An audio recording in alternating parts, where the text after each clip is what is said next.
Praise the Lord. मागच्या वेळेस आपण योहान कृत शुभ वर्तमान याचा पहिला अध्याय याचे 1 ते 5 वचनं बघितले होते. आज आपण 6 ते 8 ह्या वचनांवर मनन करणार आहोत. मी वाचते. योहान कृत शुभ वर्तमान पहिला अध्याय 6 ते 8 वचन. देवाने पाठवलेला एक मनुष्य प्रगट झाला, त्याचे नाव योहान. तो साक्षीकर्ता म्हणजे त्या प्रकाशाविषयी साक्ष देण्याकरिता आला, यासाठी की त्याच्याद्वारे सर्वांनी विश्वास ठेवावा. हा तो प्रकाश नव्हता, तर त्या प्रकाशाविषयी साक्ष देण्याकरिता आला. आमेन. आपण इथं बघतो की प्रारंभी आपण आधीच्या 1 ते 5 वचनांमध्ये बघितलं की प्रारंभी शब्द होता, शब्द देवासह होता आणि शब्द देव होता. तोच प्रारंभी देवासह होता आणि सर्व काही त्याच्याद्वारे झाले. जे काही झाले ते त्याच्या वाचून झाले नाही आणि त्याच्या ठायी जीवन होते. ते जीवन मनुष्य मात्राचा प्रकाश होते आणि असं आपण सगळं वाचले. पण त्याच्यानंतर हे योहान बप्तिस्मा करणाऱ्या योहानाविषयी इथं डिटेल लिहिलेलं आपल्याला दिसतं की देवाने पाठवलेला एक मनुष्य प्रगट झाला, त्याचे नाव योहान. तर आता इथं हा बप्तिस्मा करणाऱ्या योहानाच्या आगमनाचं वर्णन हा प्रेषित योहान करत आहे आणि ह्या बप्तिस्मा करणाऱ्या योहानाला देवाने पाठवलं होतं आणि त्याचा जन्म एकदम आश्चर्यकारकरित्या झाला होता आणि त्यासाठी आपण लूकच्या अध्यायात बघूयात. लूक पहिल्या अध्यायामध्ये बाप्तिस्मा करणाऱ्या योहानाच्या जन्माच्या आधी काय काय घटना झाल्या ह्या आज आपण खोलवर रीतीने बघणार आहोत. तर हेरोद राजाच्या कारकिर्दीच्या दिवसात जखर्या नावाचा एक यहुदी याजक होता आणि तो यहुदी याजक होता आणि तो अबियाच्या वर्गातील याजक होता. म्हणजे एक यहुदी याजकांचे एकूण त्या काळी 24 वर्ग केले होते आणि त्यातील एक वर्ग होता अबियाचा वर्ग. म्हणून तिथं लिहिलेलं आहे की अबियाच्या वर्गातील तो याजक होता. आणि मग आपण बघतो की त्याची पत्नी जी आहे, जखर्या याजकाची जी पत्नी होती, तिचं नाव होतं अलिशिबा. आणि ती सुद्धा अहरोनाच्या कुळातील एका याजकाचीच कन्या होती. म्हणजे तिचं हा पण जखर्या याजक होता आणि मंदिरात सेवा करायचा आणि ही जी अलिशिबा होती तिचं पण कुळ अहरोन म्हणजे जे मोशेचा भाऊ आहे त्या अहरोनाच्या कुळातील याजकांच्या कुळातीलच ती होती आणि ती एका याजकाचीच मुलगी होती आणि ते खूप वर्ष प्रभूमध्ये तशीच सेवा करत होते. जी सेवा त्यांना देवाने दिलेली होती ते प्रामाणिकपणे विश्वासूपणे करत होते. म्हणजे त्या जखर्या याजकाचं वय 80च्या वर गेलं होतं, बायबलमध्ये आपण वाचतो. तरी त्यांना मूलबाळ नव्हतं. म्हणजे दोघा पण वयातीत झालेले होते आणि अजून एवढे वर्ष झाले त्यांना मूलबाळ नाही, तरी ते प्रामाणिकपणे देवाची सेवा करत होते. म्हणजे आपण बघतो जगात की 10 वर्ष, 15 वर्ष, 20 वर्ष लोक वाट बघतात आणि मग निराश होतात की मूलबाळ होत नाही म्हणून मग ते देवाला सोडून देतात किंवा देवाची सेवा करायचं सोडून देतात. पण इथं असं नाहीये. इथं आपण बघतो की त्यांना 80 वर्षापर्यंत मूलबाळ झालं नाही, तरी ते त्यांची याजकाची जी मंदिरात सेवा करत होते ती प्रामाणिकपणे करत होते. आणि मग लूकमध्ये आपण बघतो, मी ते वाचत नाही पण फक्त सांगते की त्यावेळेस असा समज ती अलिशिबा वांझ होती, त्यांना मूलबाळ नव्हतं आणि त्या काळी तो काळ एकदम जुना काळ असल्यामुळे त्यावेळी असं असायचं की जर एखादी स्त्री वांझ असली तर त्यांना असं वाटायचं की ते जे लोक आहेत ते पापी आहेत आणि त्यांच्या पापामुळे त्यांना मूलबाळ होत नाही असं त्यांना वाटायचं. म्हणजे यहुदी लोकांचा असा समज असायचा की ही वांझ का आहे, तर ही स्त्री पापी आहे म्हणून तिला मूलबाळ होत नाही. तर तसं नव्हतं. देवाच्या गौरवासाठी कधी कधी काही गोष्टी आपल्या जीवनात घडत असतात. तर मग असा त्या लोकांचा चुकीचा समज होता आणि ही दोघंही उभयता देवाच्या दृष्टीने खूप नीतिमान होती. आणि मग त्यांनी नेहमी ते प्रार्थना करायचे की आम्हाला मूलबाळ होऊ देत देवा, मला मूल होऊ दे. ती अलिशिबा प्रार्थना करायची, जकर्या याजक प्रार्थना करायचा. आणि मग एक दिवस असा आला की देवाने त्यांची विनंती मान्य केली. म्हणजे याच्यावरून आपल्याला हे पण लक्षात येतं की कितीही वर्ष लागू दे आपल्या विनंतीला, आपल्या प्रार्थनेला, कधी ना कधी आपल्या प्रार्थनेचं उत्तर येतच. आणि मग आपण बघतो की याजकांचे जे 24 वर्ग होते, त्यातील प्रत्येक वर्गाकडे म्हणजे प्रत्येक वर्षी 2 आठवडे यरुशलेममधील यहुदी मंदिरात सेवा करण्याची जबाबदारी असायची.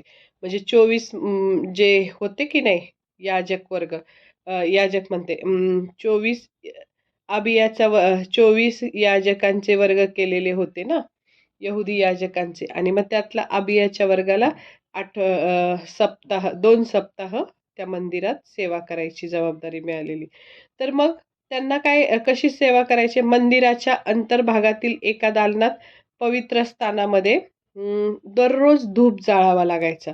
आणि मग प्रत्येक वर्गामध्ये अनेक याजक असायचे आणि धूप जाळण्याचं काम कुणी करायचं हे ते चिठ्ठ्या टाकून ठरवायचे. मग ते याजक पवित्र स्थानात जाऊन धूप जाळायचे आणि तेव्हा आराधना उपासना करण्यासाठी आलेल्या भक्तांचा समुदाय बाहेर थांबून राहत असायचा. आणि मग थांबायचे ते सगळे लोक तिथं. आणि मग धूप जाळण्याचं काम संपलं की याजक बाहेर येऊन लोकांना काय करायचा? आशीर्वाद द्यायचा. मग आता इथं त्यावेळेस चिठ्ठी कुणाची निघाली? जखर्याची. आणि मग धूप जाळण्याच्या कामासाठी जखर्याची निवड झाली आणि मग तो पवित्र स्थानात धूप जाळण्यासाठी गेला. आणि तिथं ज्यावेळेस तो गेला तेव्हा जखर्यापुढे अचानक, बघा आश्चर्यकारक रीतीने कशी या घटना घडल्या, की अचानक एक दिव्य दूत प्रगट झाला आणि त्याने त्याला सांगितलं, तुला व तुझ्या पत्नीला अलिशिबाला आणि तुला एक मुलगा होईल आणि त्याचं नाव तू काय ठेव? योहान ठेव. आणि त्या योहान नावाचा अर्थ आहे देव कृपाळू आहे. म्हणजे योहानाचा जन्म कसा आश्चर्यकारक रीतीने झाला, कशा प्रकारे देव त्याच्या येण्याची सगळी वाट तयार करत होता, हे आपल्याला ह्याच्यातून कळणार आहे. आणि मग देवदूतांनी त्याला सांगितलं की हा योहान जो आहे तो प्रभूच्या दृष्टीने खूप महान होणार आहे. आणि म्हणजे खरोखर तो महानच होता, कारण बाप्तिस्मा करणारा योहान ह्याच्यासाठी येशूने पण लिहिलेलं आहे मत्ते 11:11 मध्ये. येशूने असं म्हटले बघा, स्त्रियांपासून जन्मलेल्यात बाप्तिस्मा करणारा योहान हा त्यावेळी सर्वात थोर होता, असे येशूनेच त्याच्याविषयी सांगितलं होतं. तो पवित्र आत्म्याने परिपूर्ण असेल, असं देवदूताने पण त्याच्याविषयी सांगितलं होतं. आणि मग जुन्या करारामध्ये आपण बघतो, जर लोकांना एखादी विशिष्ट कामगिरी पार पाडायची असेल तर त्यावेळेस त्यांच्यावर पवित्र आत्मा यायचा अल्पकाळासाठी, म्हणजे थोड्या वेळासाठी. आपण बघितलं शमशोनाच्या बाबतीत, दाविदाच्या बाबतीत, की थोड्या वेळासाठी पवित्र आत्मा यायचा. आणि मग पण इथं असं बघत नाही आपण. इथं असं सांगितलं की योहान जन्मापासूनच पवित्र आत्म्याने परिपूर्ण भरलेला होता. म्हणजे बघा, पवित्र आत्म्याने भरलेलाच त्याचा जन्म झाला योहानाचा. आणि मग देवदूतांनी सांगितलं की योहान इस्रायलातील पुष्कळ लोकांना परत प्रभूकडे वळवेल. म्हणजे देवदूत जखर्याला सांगतोय की तो तुला जो मुलगा होणार आहे तो योहान इस्रायलातील पुष्कळ लोकांना पुन्हा आपल्या प्रभूकडे म्हणजे देवाकडे वळविल. आणि म्हणजेच पापांच्या क्षमेसाठी पश्चातापाच्या बाप्तिस्म्याची घोषणा करून योहान अनेक यहुदी लोकांना देवाकडे परत आणणार होता, असं त्याने सांगितलं. आणि आपण बघतो की सगळ्यात पहिलं योहानाचं काम तेच होतं. आपण वाचलंय ना की खरोखर म्हणजे तुम्ही तुमच्या पापांचा पश्चाताप करा, देवाकडे माघारी वळा, असं सगळ्या यहुदी लोकांना बोध करायचं पहिलं सगळ्यात प्रमुख काम योहानाने केलं होतं त्याच्या आयुष्यभर. आणि मग नंतर असं सांगितलंय की तो त्याच्या पुढे म्हणजे प्रभू पुढे चालेल, म्हणजे त्याच्या येण्याची वाट तयार करेल, तो त्याच्याबद्दल सांगेल. तसेच प्रभूचा, ख्रिस्ताचा, त्यांच्या मसीहाचा, त्यांच्या तारणाऱ्याचा स्वीकार करण्यासाठी यहुदी लोकांना तयार करणे म्हणजेच प्रभूसाठी सिद्ध प्रजा तयार करावी, हे योहानाचं दुसरं काम होतं. पहिलं काम काय होतं, की लोकांना बोध करायचं, त्यांना पश्चाताप करायला लावायचं. आणि दुसरं काम, की आपल्या प्रभूसाठी सिद्ध प्रजा तयार करावी, हे त्याचं दुसरं काम होतं. आणि मग तिथं असं सांगितलं, की योहान हे कार्य एलियाच्या आत्म्याने करेल. एलियाच्या आत्म्याने व एलियाच्या सामर्थ्याने करील, असं त्या देवदूतांनी त्याला सांगितलं. मग आता हा एलिया कोण होता आपल्याला माहिती आहे, की तो जुन्या करारातला एकदम थोर असा संदेष्टा होता. आणि असंही सांगितलं, की तो एक दिवस पृथ्वीवर पुन्हा परत येईल, अशी म्हणजे लिहिलेलं आहे, की अशी त्या लोकांची अपेक्षा होती, की तो पुन्हा येईल. मग आता इथं काय सांगितलं, की योहान बापाची अंतःकरणे मुलांकडे वळवणार होता. आणि मुले म्हणजे कोण? आत्ताची जी यहुदी लोक होते, पिढी त्या काळची जी यहुदी पिढी, वर्तमान काळातली जी होती ती. आणि मुले म्हणजे यहुदी लोकांची पिढी आणि बाप म्हणजे त्यांचे पूर्वज. मग बापाची अंतःकरणे मुलांकडे तो योहान काय करणार होता? वळवणार होता. मग यहुदी लोकांच्या आत्ताच्या पिढीला पश्चाताप करायस लावणार होता योहान. म्हणजे एका अर्थी त्यांच्या नीतिमान पूर्वजांचं तो समाधान करणार होता. म्हणजे हे दोघांमध्ये समेट करायचं काम, की आत्ताच्या पिढीमध्ये आणि ते जुन्या पूर्वजांच्या पिढीमध्ये काय करायचं होता? समेट करायचा होता पश्चाताप करून, असं त्याचं म्हणजे त्या लूकनी असं सांगितलेलं आहे. नंतर मग असं अजून काय करणार होता योहान? आज्ञाभंजक लोकांना नीतिमान जनांच्या ज्ञानाकडे वळवणार होता. म्हणजे ही जे यहुदी लोक होते ते सध्याच्या म्हणजे ते सध्या बंडखोर होते की नाही? ते बंडखोर म्हणजे पाप पाप करणारे होते. देवाच्या म्हणजे आज्ञा न पाळणारे होते. देवाला न भिणारे होते. मग ह्या बंडखोर पिढीला पापापासून मागे वळून त्यांना देवाचं भय धरून आज्ञापालन करण्यास शिकवणं, हे कार्य योहान करणार होता. असं त्या देवदूतांनी सगळं त्याला सांगितलं. पण देवदूतांनी हे सगळं सांगितलं, त्यावर जखर्याने विश्वास ठेवला नाही. त्याला शंका आली आणि त्यांनी त्याला विचारलं, मी तुझ्यावर कसा काय विश्वास ठेवू? देवदूत म्हटला, की मी देवासमोर उभा राहणारा गॅब्रियल आहे. मी देवासमोर 24 तास उभा राहतो, गॅब्रियल देवदूत. आणि तेव्हा मी सांगतो ते सत्यच आहे, असं तो म्हणतो. मग तो आपल्याला माहिती आहे, की गॅब्रियल हा देवाचा प्रमुख दूत आहे आणि तो देवाच्या थोर देवदूतांपैकी एक आहे. आपल्याला माहिती आहे, त्याचे रेफरन्स पण आहे. आणि हे देवदूत देवाच्या समक्षतेत उभे राहतात आणि ते देव जे आज्ञा देईल त्याप्रमाणे हे देवदूत काय करतात? देवाच्या आज्ञेप्रमाणे सर्व काही करतात. आणि मग देवदूतांवर अविश्वास दाखवणं म्हणजेच देवावर अविश्वास दाखवणं. मग ह्या जखर्याने देवावरच अविश्वास दाखवल्यासारखं करत होता आणि वर म्हणायला लागला, की मी हे कशावरून समजू? मग त्यामुळं असं त्यांनी विचारल्यामुळं त्याला जसं काही चिन्ह पाहिजे होतं, म्हणून तो तसं विचारत होता. मग देवदूताने त्याला असं एक चिन्ह दिलं, की त्यांनी ह्या म्हणजे अविश्वास दाखवला ना, म्हणून देवदूताने त्याला मुकाच केला. मग त्या दिवसापासून तो मुका झाला. आणि मग धूप जाळण्याची सेवा संपून तो जेव्हा बाहेर आला पवित्र स्थानातून, म्हणजे चर्चमधून जेव्हा बाहेर आला, तेव्हा तो आधी मी सांगितलं ना, की ज्यावेळेस ते धूप जाळण्याचं काम संपल्यावर ते बाहेर येऊन लोकांना ते उपासनेसाठी, भक्तीसाठी आलेले लोक बाहेर येऊन त्या लोकांना आशीर्वाद देत असे, याजक लोक. आणि मग तो त्याला आशीर्वाद देता येईना, मग मंदिरात म्हणजे त्याचा सेवेचा काळ संपल्यावर तो घरी आला. आणि मग घरी आल्यावर त्याची पत्नी गरोदर राहिली आणि मग तिला पण खूप आनंद झाला. ती म्हणाली, लोकात माझा अनादर अ, दूर करण्यासाठी प्रभूने माझ्याकडे पाहिले आहे. म्हणजे मी मगाशी सांगितलं ना, की वान स्त्रियांना अशा प्रकारे, अशा दृष्टीने लोक बघायचे. चुकीच्या पद्धतीने लोक त्यांच्याकडे बघायचे आणि म्हणून मग ती म्हटली, की लोकात माझा अनादर होणारा अनादर दूर करण्यासाठी प्रभूने माझ्याकडे पाहिले. म्हणजे एखाद्या स्त्रीला मूल होत नसेल तर यहुदी लोकांच्या दृष्टीने तो कलंक होता असं इथं सांगितलेलं होतं त्या काळी. लोक असे वागायचे. मग मग यहुदी लोकांमध्ये अशी प्रथा होती की सर्व पुरुष बालक जे आहेत म्हणजे मेल जे आहेत त्यांची जन्मापासून 8व्या दिवशी सुंता करायची असा त्यांच्यात नियम होता. आणि मग त्या जन्म झाल्यावर यहुदी लोकात असं पण होतं की त्याच्या मुलाचं नाव त्याच्या वडिलांनी ठेवायचं असतं.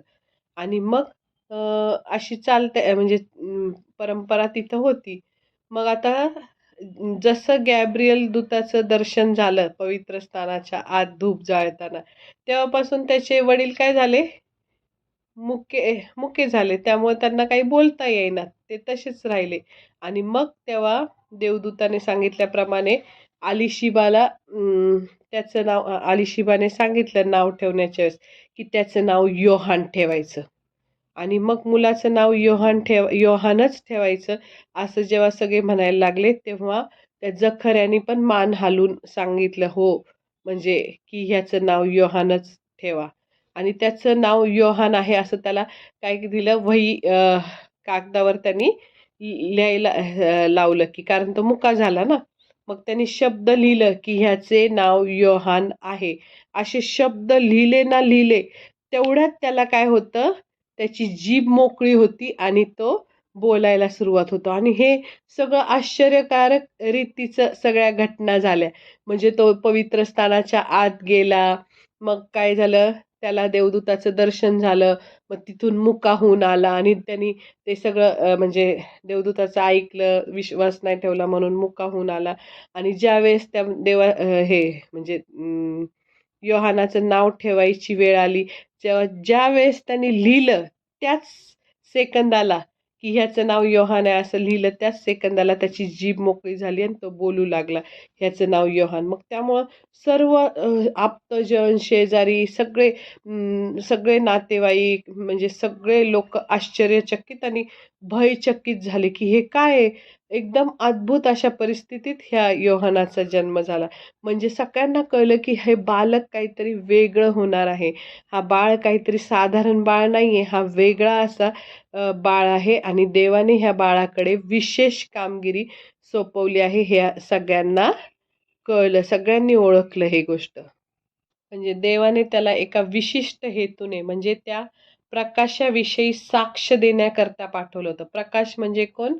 येशूविषयी साक्ष देण्याकरता योहानाला पाठवलं होतं. हा प्रकाश म्हणजे ख्रिस्ताचा प्रकाश आणि या प्रकाशाचा स्वीकार करण्यासाठी लोकांची अंतःकरणे तयार करावी म्हणून योहान आला होता. मार्क मध्ये पण आपण बघतो. मार्क 1, 2 आणि 3 वचन. त्यामध्ये पण असं आपण बघतो की मार्कनी यशया संदेष्टामध्ये काय लिहिलेलं आहे ते लिहिलेलं आहे.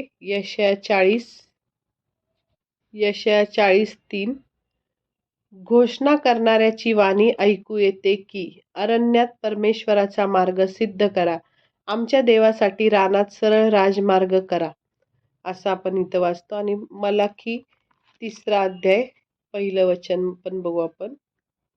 पहा, मज पुढे मार्ग तयार करण्यासाठी मी आपला निरोप्या पाठवतो. ज्या प्रभूला तुम्ही शोधिता तो एकाएकी आपल्या मंदिरात येईल. पहा, करार घेऊन येणाऱ्या निरोप्याची तुम्ही अपेक्षा करीत आहात, तो येत आहे असे सेनाधीश परमेश्वर म्हणतो. तर जुन्या करारामध्ये पण ह्या दोन्ही संदेष्टांनी, मोठे संदेष्टे होते हे, यशया संदेष्टा आणि मलाकी संदेष्टा, या दोन्ही संदेष्टांचाही संदर्भ इथं मार्क आणि लूक यांनी दिलेला आहे. तर मग ह्यांनी हे जे आत्ता आपण वाचलं ते बाप्तिस्मा करणाऱ्या योहाना संबंधीचं हे सगळं भविष्यवाणी केली होती की ते असा असा येणार आहे. मग त्याने अगोदर येऊन ख्रिस्ताचं आगमन होणार हे जाहीर केले. म्हणजे योहानाने ख्रिस्त येणार आहे. आपण अनेक वचनात बघतो की नाही का, माझ्या मागून जो येतोय तो माझ्यापेक्षा श्रेष्ठ आहे, त्याच्या वाहनाचा बंद देखील सोडावयाची माझी पात्रता नाही, असं तो बऱ्याच ठिकाणी म्हणतो योहान. आणि मग त्याने अगोदर येऊन म्हणजे ख्रिस्ताचं आगमन होणार असं जाहीर केलं की इथं म्हणजे त्याचा अर्थ म्हणजे काय इथं, की देव संदेश त्याच्याद्वारे ख्रिस्ताला सांगतो आहे की पहा, मी आपल्या दूताला तुझ्याकडे पाठवतो. म्हणजे येशूचा स्वीकार करण्यासाठी लोकांची अंतःकरणे तयार करणं हे योहानाचं कार्य होतं. हां, आणि मग लोकांची अंतःकरणं तयार झाली, तरच लोक पश्चाताप करतील ना आपापल्या पापांबद्दल. असा संदेश देऊन त्या योहानाने असं हे कार्य करण्यास सुरुवात केली. बघा आपण बघतो मत्तेमध्ये की तो सगळ्यांना काय करतो, पश्चाताप करा, पापांची क्षमा मागा आणि नाही का बाप्तिस्मा घ्या, असं सांगत असतो त्यांना. डायरेक्ट तोंडावर उघड-उघड बोलतो. अहो सापांच्या पिल्लांनो, आपण अनेक वेळा ते वाचले सगळं. तर मग यामध्ये या वचनांबरोबरच यशाया 40:4 आणि 5 मध्ये ही पण वचनं दिलेली आहेत, की कोणी एक येऊन प्रभूचा, ख्रिस्ताचा मार्ग नीट करील, असा यशायाने संदेश दिला होता. आणि प्रत्येक खोरे भरेल, प्रत्येक डोंगर व टेकडी सखल होईल, वाकडी सरळ होतील, खडकाळीच्या वाटा सपाट होतील. हे लूक 3:5 मध्ये जे आहे तेच यशाया 40:4 आणि 5 मध्ये आहे. आणि मग याचा अर्थ काय, की याचा अर्थ असा आहे, की ख्रिस्त आणणार होता, ते तारण स्वीकारण्यासाठी प्रत्येक खोरं भरलं पाहिजे. म्हणजे प्रत्येक लोकांच्या अंतःकरणामध्ये असलेल्या आध्यात्मिक दऱ्या म्हणजे विश्वासाने भरल्या पाहिजे. म्हणजे विश्वास असल्याशिवाय कुणी कार्य करू शकतो का? नाही. तर इथं सांगितलं की डोंगर किंवा टेकडी म्हणजे आता प्रत्येक खोरे भरेल म्हणजे लोकं ख्रिस्त आणणार होता ते तारण स्वीकारण्यासाठी प्रत्येक खोरे भरले पाहिजे. आणि मग पुढं काय लिहिलंय? प्रत्येक डोंगर व टेकडी सखल होईल. सखल म्हणजे सपाट होईल. म्हणजे योहान जो तारण येशूद्वारे येणारं तारण जे आणणार होता ख्रिस्त, तर त्याच्या विश्वासामुळं जी काही डोंगर टेकडी म्हणजे अहंकार, प्रत्येकाच्या जीवनातला अहंकार, आत्मप्रौढी असती ती सपाट झाली पाहिजे. जोपर्यंत आपण गर्विष्ठ आहे तोपर्यंत आपल्याला देवाची गरज भासत नाही. आपल्याला वाटतं काय, मला देवाची काही गरज नाही, मी माझं स्वतः करू शकेल, असं असं पण आपले विचार असतात. मग इथं काय सांगितलं, अहंकार किंवा डोंगर टेकडी सपाट झाली पाहिजे म्हणजे अहंकार किंवा आत्मप्रौढी सपाट झाली पाहिजे. आणि खडकाळीच्या वाटेने चालणाऱ्या लोकांनी सरळ मार्ग धरला पाहिजे, असं इथं सांगितलं. आता एवढं केल्यानंतरच सर्व माणसं देवानं केलेलं तारण पाहतील, असं इथं लिहिलेलं आहे. मग आता इथं आपल्याला एक गोष्ट लक्षात येते, की तारण हे फक्त यहुदी लोकांनाच नव्हतं, तर यहुदी नसलेल्या लोकांनाही मिळणार होतं. म्हणून पश्चाताप करून आपण आपली अंतःकरणे नीट केलेल्या आणि विश्वासाने ख्रिस्ताकडे वळणाऱ्या सर्व पुरुषांना आणि स्त्रियांना तारण प्राप्ती होणार आहे, हे इथं सांगितलेलं आहे. आपण बघतो पश्चातापाच्या बाप्तिस्म्याची घोषणा करीतच बाप्तिस्मा करणारा योहान काय झाला, प्रगट झाला. आणि तारणकर्ता म्हणून येशूचा स्वीकार करण्यापूर्वी मनुष्याने सर्वप्रथम आपण पापी आहोत हे ओळखलं पाहिजे. जर आपल्याला वाटतच नसलं की मी पापी नाहीये, तर मग आपण पश्चाताप करूच शकत नाही. आपण असं म्हणू की मी कुठं काय पाप केलं, मला काही गरज नाही पश्चातापाची. पण सगळ्यात पहिलं आपण आपल्या स्वतःला ओळखलं पाहिजे की मी पापी आहे. आणि ते ओळखल्यानंतर मग आपल्या पापांचा पश्चाताप केला पाहिजे. देवाच्या दृष्टीने मी पापी आहे असं समजलं पाहिजे.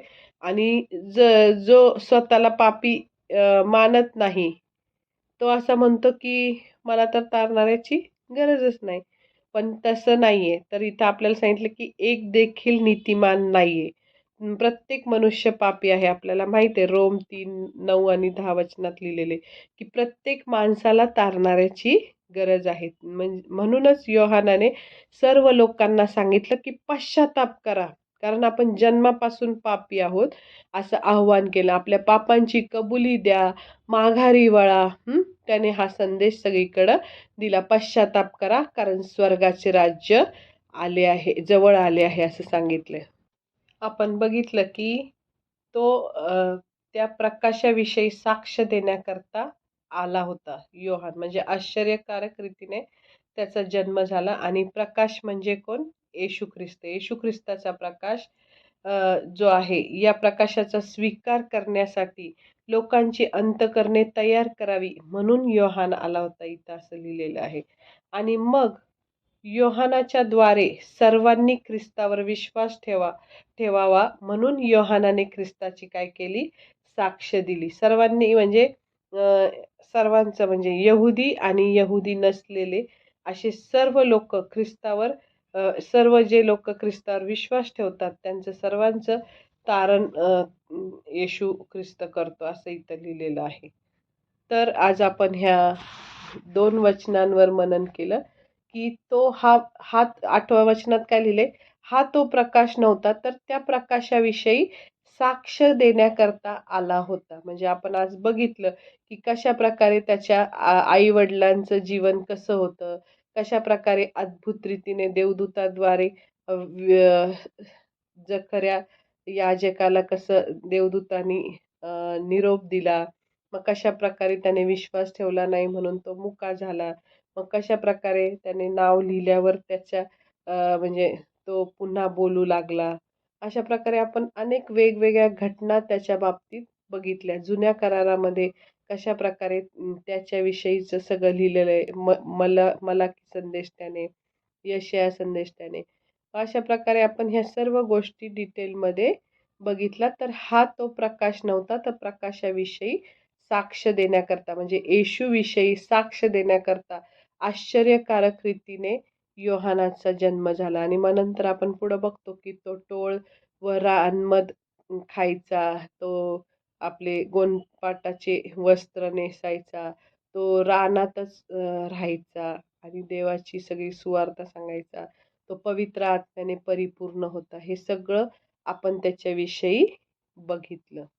तर आता आपण या सगळ्या गोष्टी बघितल्या आणि येशू येण्यापूर्वी कशी देवाने तयारी केली हे आपल्याला ह्याच्यातून दिसलं. तर सर्वांना समजलं असेल अशी आशा मी करते. देवाला खूप खूप धन्यवाद. आपण छोटीशी प्रार्थना करू. पवित्र पवित्र पवित्र सेनाधीश परमेश्वर बाप्पा, प्रभू तू आमच्याशी बोलला ह्या वचनाद्वारे, त्याबद्दल तुझे आभार मानते. पवित्र आत्म्या, तुझी गूढ गहन रहस्य तू आम्हाला प्रगट केली, त्याबद्दल तुझे आभार मानते.